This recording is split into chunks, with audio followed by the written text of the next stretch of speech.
Assalomu alaykum. Hozirda biz Buxoro viloyati G'ijdon tuman Ko'ljabbor mahallasida joylashgan Nasrullayev Anvar xususiy korxonasiga tegishli bo'lgan yerdamiz. Ushbu loyiha G'ijdon tuman mikrokredit bank tomonidan 75 million kredit evaziga amalga oshirib kelingan. Hozirda ushbu yerda sabzi ekini hosili ekilmoqda.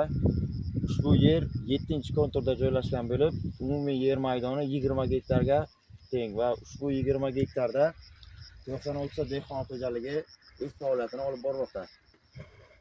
Bu 96 ta dehqon xo'jaligidan o'rtacha bir oylik daromadi 18 million so'm deb baholanmoqda. Hozirda ushbu yer maydonimiz mineral o'g'itlar bilan oziqlanmoqda.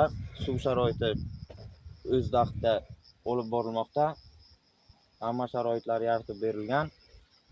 Ushbu loyihadan 1 yillik o'rtacha daromad 90 milliongacha bo'lishi kutilmoqda.